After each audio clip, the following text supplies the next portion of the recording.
Hello, this is the Chapter 7 audio for To Kill a Mockingbird plus commentary. As we have in the other videos, we will be referencing this document that gives us some key points to hone in on as we read. Let's go ahead and get into Chapter 7. Jem stayed moody and silent for a week. As Atticus had once advised me to do, I tried to climb into Jem's skin and walk around in it. If I had gone alone to the Radley place at 2 in the morning, my funeral would have been held the next afternoon. So I left Jem alone and tried not to bother him. School started. The second grade was as bad as the first, only worse. They still flashed cards at you and wouldn't let you read or write. Miss Caroline's progress next door could be estimated by the frequency of laughter. However, the usual crew had flunked to the first grade again and were helpful in keeping order. The only thing good about the second grade was that this year I had to stay as late as Jem, and we usually walked home together at 3 o'clock. One afternoon, when we were crossing the schoolyard toward home, Jem suddenly said, "There's something I didn't tell you." As this was the first complete sentence in several days, I encouraged him. "About what?" "About that night." "You never told me anything about that night," I said. Jem waved my words away as if fanning gnats. He was silent for a while, then he said, "When I went back for my breeches, they were all in a tangle when I was getting them off. I couldn't get them loose. When I went back," Jem took a deep breath. "When I went back, they were folded across the fence, like they were expecting me." "Across?" "And something else." Jem's voice was flat. "Show you when we get home. They'd been sewed up. Not like a lady sewed 'em, like something I'd try to do. All crooked. It's almost like somebody knew you were coming back for 'em." Jem shuddered. "Like somebody was reading my mind. Like somebody could tell what I was going to do. Can't anybody tell what I'm going to do lest they know me, can they, Scout?" Jem's question was an appeal. I reassured him.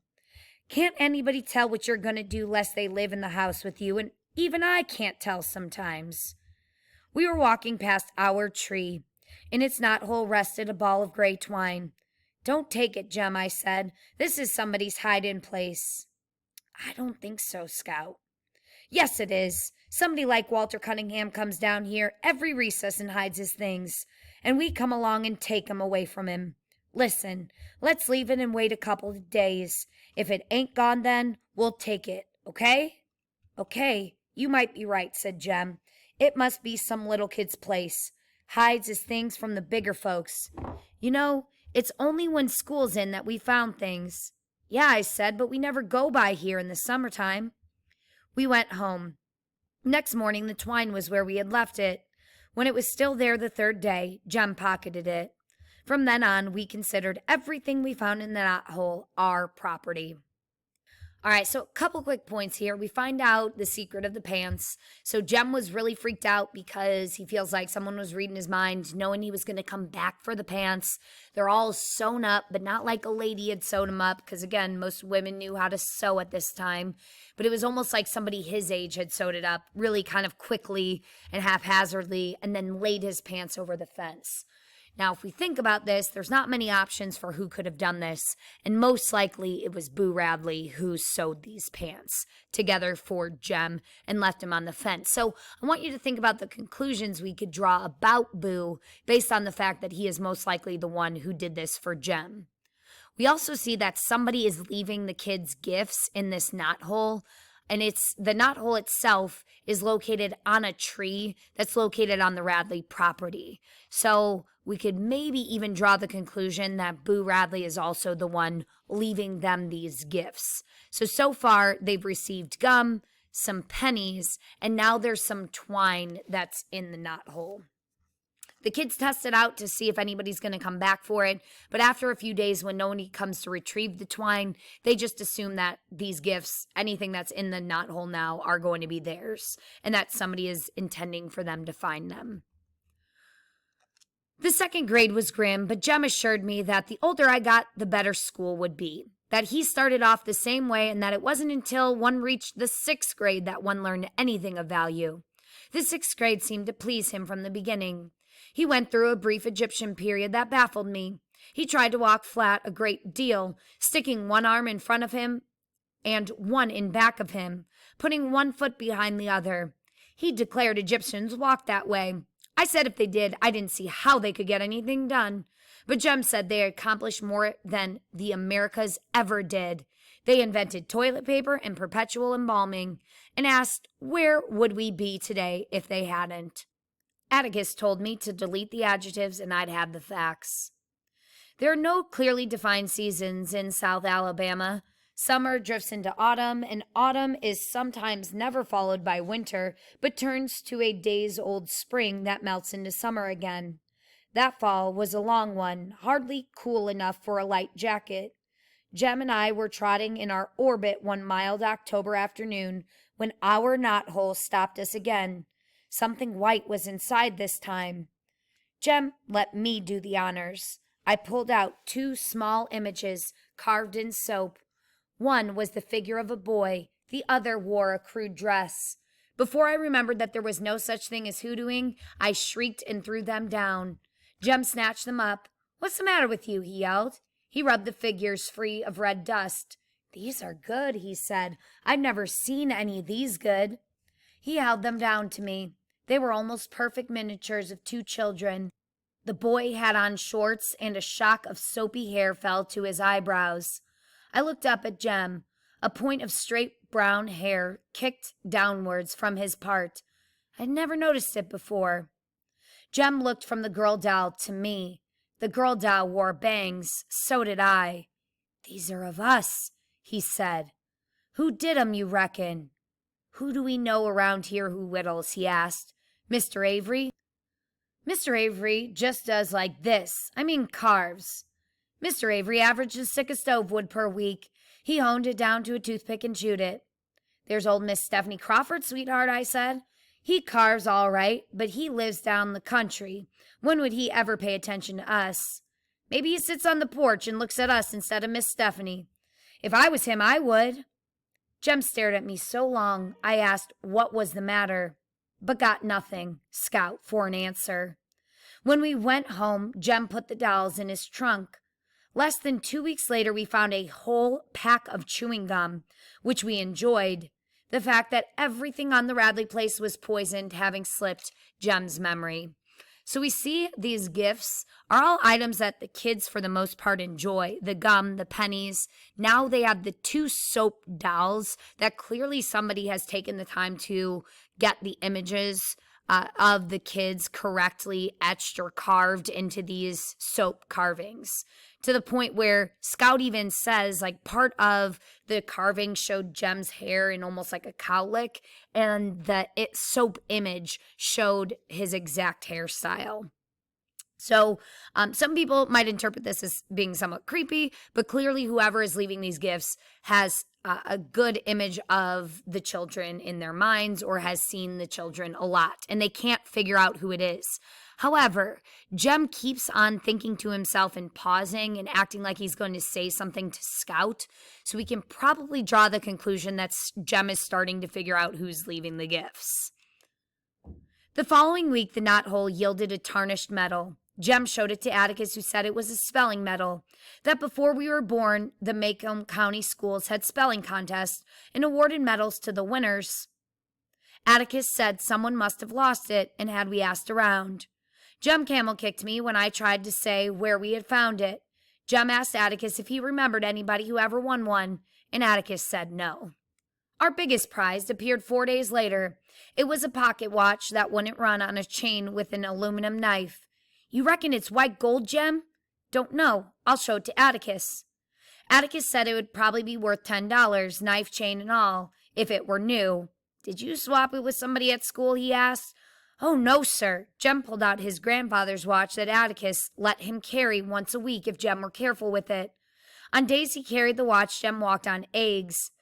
"Atticus, if it's all right with you, I'd rather have this one instead. Maybe I can fix it." When the new wore off his grandfather's watch and carrying it became a day's burdensome task, Jem no longer felt the necessity of ascertaining the hour every 5 minutes. He did a fair job, only 1 spring and 2 tiny pieces left over, but the watch would not run. "Ugh," he sighed, "it'll never go." "Scout?" "Huh?" You reckon we ought to write a letter to whoever's leaving us these things? That'd be right nice, Jem. We can thank 'em. What's wrong? Jem was holding his ears, shaking his head from side to side. I don't get it. I just don't get it. I don't know why, Scout. He looked toward the living room. I've got a good mind to tell Atticus. I reckon I won't. I'll tell him for you. No, don't do that, Scout. Scout? What? All right, so clearly here, let's take a quick pause. Clearly here, Jem is starting to understand that it's most likely Boo Radley leaving these gifts for the kids. So he's probably at this point figured out that it was Boo Radley who sewed his pants. And now he keeps on looking out the living room window, kind of toward the Radley house. And he's thinking to himself, and he keeps saying, like, Scout, like he's about to tell her something. Maybe that he's about to reveal his theory. And then he's like, nothing. And clearly he's starting to put together who's leaving these items for the kids to find. And he thinks, oh, maybe we should tell Atticus. And then he decides against that as well here. Okay, but Scout, again, she does not catch on to any of this. We'll go ahead and continue on page 82. He had been on the verge of telling me something all evening. His face would brighten and he would lean toward me. Then he would change his mind. He changed it again. Nothing. Here, let's write a letter. I pushed a tablet and a pencil under his nose. Okay. Dear Mister, how do you know it's a man? I bet it's Miss Maudie. Been betting that for a long time. So again, clearly Scout is not picking up on the fact that it's most likely Boo Radley here. Miss Maudie can't chew gum. Jem broke into a grin. You know, she can talk real pretty sometimes. One time I asked her to have a chew and she said no thanks. That chewing gum cleaved to her palate and rendered her speechless, said Jem carefully. Doesn't that sound nice? Yeah, she can say nice things sometimes. She wouldn't have a watch and a chain anyway. Dear sir, said Jem, we appreciate everything which you have put in the tree for us. Yours very truly, Jeremy Atticus Finch. He won't know who you are if you sign it like that, Jem. Jem erased his name and wrote, Jem Finch. I signed, Jean Louise Finch, Scout in parentheses. Beneath it, Jem put the note in an envelope. The next morning, on the way to school, he ran ahead of me and stopped at the tree. Jem was facing me when he looked up, and I saw him go stark white. Scout! I ran to him. Someone had filled our knothole with cement. Don't you cry now, Scout. Don't cry now. Don't you worry, he muttered at me all the way to school. When we went home for dinner, Jem bolted his food, ran to the porch, and stood on the steps. I followed him. Hasn't passed by yet, he said. Next day, Jem repeated his vigil and was rewarded. Howdy do, Mr. Nathan, he said. Mornin', Jem, Scout, said Mr. Radley as he went by. Mr. Radley, said Jem. Mr. Radley turned around. Mr. Radley, did you put cement in the hole in that tree down yonder? Yes, he said, I filled it up. Why'd you do it, sir? Trees dyin'. You plug 'em up with cement when they're sick. You ought to know that, Jem. Jem said nothing more about it until late afternoon. When we passed our tree, he gave it a meditative pat on its cement and remained deep in thought. He seemed to be working himself into a bad humor, so I kept my distance. As usual, we met Atticus coming home from work that evening. When we were at our steps, Jem said, Atticus, look down yonder at the tree, please, sir. What tree, son? The one on the corner of the Radley lot coming from the school. Yes? Is that tree dying? Why, no, son, I don't think so. Look at the leaves. They're all green and full, no brown patches anywhere. It ain't even sick. That tree is as healthy as you are, Jem. Why? Mr. Nathan Radley said it's dying. Well, maybe it is. I'm sure Mr. Radley knows more about his trees than we do. Atticus left us on the porch. Jem leaned on a pillar, rubbing his shoulders against it. Do you itch, Jem? I asked, as politely as I could. He did not answer. Come on in, Jem, I said. After a while. He stood there until nightfall, and I waited for him. When we went in the house, I saw he had been crying. His face was dirty in all the right places, but I thought it odd that I had not heard him. All right, so We see here that Jem has a very strong reaction to the knothole being filled with cement. So Scout's reaction is one of shock, but she's more upset that she won't be getting these gifts anymore, and she really doesn't seem to be that upset anyways. Whereas Jem, one, he can't accept the reason that Nathan Radley gives him that the tree is dying because clearly he sees that it's alive. He even asks Atticus, and then when Atticus finally reveals, like, no, Jem, that tree is in fact alive, we see that Jem cries to himself and kind of hides his tears from Scout and from his dad. Now, again, we had talked about this earlier. We can draw the conclusion that Jem is starting to realize that it's Boo Radley leaving the gifts. And it's not so much that he is upset that he'll no longer be getting gifts. He's more so upset because he's realizing just how cruel it is for Nathan Radley to cement this knothole. Because not only is this it's cutting off Boo's ability to give the kids these presents and gifts, literally communicating with the kids through these presents is Boo's only connection with the real world. So his brother putting cement in that knothole is the same as him just completely cutting off all communication that Boo Radley has to anybody outside of his house. So Jem feels very saddened by this, and he is probably in some way sad for himself because he's no longer getting these these different objects and items which connect him with Boo Radley. But he also, I think, is starting to feel some empathy for Boo here. Empathy that he didn't feel at the beginning of the story when he was spreading all those nasty rumors about Boo. Jem is also learning for the first time, maybe for the first time, that he can't always trust adults. So think back to a time when you were a kid and maybe you realized that not all adults tell the truth and that adults have the capability of lying, especially to kids, and how maybe devastated you felt by that. Jem is going through this right now. He has probably up until this point has always believed he could trust adults and trust what they have to say. And here he sees Nathan Radley as blatantly lying to him. So his tears at the end are probably reflective of the fact that he's deeply upset by what Nathan Radley is doing to Boo Radley, and he's probably starting to feel more sympathetic towards Boo and his plight and what he has to go through. And then some of it is probably frustration at the realization that Nathan Radley outright just lied to his face and that he can't always trust people. All right, so that is chapter 7. If you have any questions, make sure you are reaching out to your teacher. Have a good one.